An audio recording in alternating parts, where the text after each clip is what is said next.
Hi guys, welcome to Sans Kitchen. Sunday special recipe Chettinad style chicken biryani. அதுவும் world biryani டே, அதுவுமா chance கிச்சனில் chicken biryani இல்லாமல் எப்படி வாங்க எப்படி செய்யுதுன்னு பார்த்துடலாம். ஸோ இதுக்கு நான் ஃப்ரெஷ்ஷான கழுவின சிக்கன் எடுத்து வச்சுருக்கேன். அண்ட் இந்த சிக்கனை மேரினேட் பண்ணி வச்சுக்கலாம். அதுக்கு கொஞ்சமாக கர்ட் ஆட் பண்ணிக்கிட்டு கூடவே மசாலாஸ் எல்லாமே ஆட் பண்ணிக்கலாம். தனியாத்தூள் மிளகாத்தூள் மட்டும் இப்போதைக்கு போட்டு நம்ம மேரினேட் பண்ணி வச்சிடலாம்.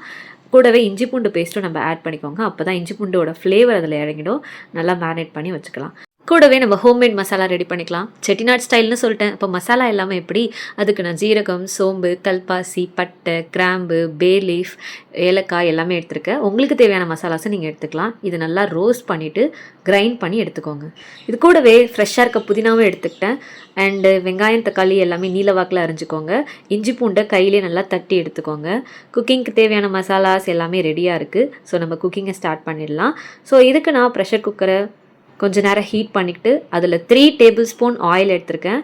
அண்ட் நம்ம எடுத்து வச்சுருக்க ஸ்பைசஸ் இதில் ஆட் பண்ணி அது நல்லா ஒரு பொன்னிறம் ஆறுபலுக்கு வெயிட் பண்ணிவிட்டு எடுத்து வச்சுருக்க வெங்காயம் எல்லாத்தையுமே நம்ம ஆட் பண்ணிடலாம். எப்பயும் சொல்கிற மாதிரி ஆனியன் நல்லா கோல்டன் ப்ரௌன் ஆகணும். அப்போ தான் பிரியாணியோட டேஸ்ட் சும்மா பக்காவாக இருக்கும்.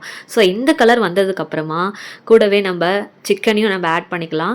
சிக்கன் ஆல்ரெடி லைட்டாக மேரினேட் பண்ணி வச்சுருக்கோம். ஸோ இது நல்லா இந்த எண்ணெயிலே போட்டு வதக்கணும். அண்ட் கர்ட் கொஞ்சம் ஒரு கப் எடுத்துக்கலாம். இப்போ சிக்கனும் கர்டும் பிளெண்ட் ஆகிற அளவுக்கு நல்லா கலந்து விட்டுக்கலாம். அடுத்தது கொஞ்சமாக உப்பும் சேர்த்துக்கலாம். அப்போ தான் நல்லா வதங்கும்.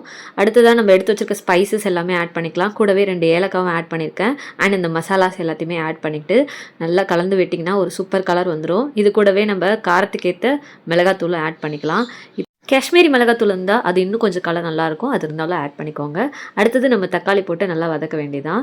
இப்போது இந்த தக்காளி வதங்கின உடனே பார்த்தீங்கனாலே ஒரு கிரேவி கன்சிஸ்டன்சிக்கு சூப்பராக ரெடியாக இருக்கும்.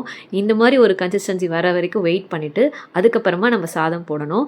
நான் பாஸ்மதி ரைஸை 1:3 ரேஷியோவில் ஆல்ரெடி ஊற வச்சுருக்கேன். அந்த தண்ணி எடுத்துக்கிட்டு அப்படியே பாஸ்மதி போட்டு நல்லா கலந்து விட்டுற வேண்டியதான். ஃபைனல் டச்சாக கொஞ்சமாக கீ ஆட் பண்ணிக்கிட்டு அப்படியே லெமன் ஜூஸி நல்லா புழிஞ்சு விட்டுடுங்க. எல்லாத்தையும் கலந்துட்டு நம்ம குக்கர் மூடி போட்டுடலாம். 3 விசில்ஸ் வர வரைக்கும் வெயிட் பண்ணிவிட்டு 15 மினிட்ஸ் அப்படியே விட்டுருங்க. அண்ட் கூடவே நம்ம ஃபிஷ் ஃப்ரை ரெடி ஆகிடுச்சு, நெத்திலி ஃப்ரை ரெடி ஆகிடுச்சு. இதை நான் அடுத்த வீடியோவில் அப்லோட் பண்ணுறேன். அண்ட் அப்புறம் என்ன, தலைவாழை இலை போட்டு எல்லாருக்கும் சர்வ் பண்ணிட வேண்டியதான். நம்ம எதிர்பார்த்த ஒரு யம்மியான Chettinad style chicken biryani is ready. Sunday special, மறக்காமல் ட்ரை பண்ணி பாருங்கள். அண்ட் நம்மளோட சேனலில் கண்டிப்பாக சப்ஸ்கிரைப் பண்ணிக்கோங்க. இன்னும் எதுக்கு வெயிட்டிங்? Happy eating. பிடிச்சிருந்தா லைக் பண்ணுங்கள் and follow for more recipes. Tata, bye bye.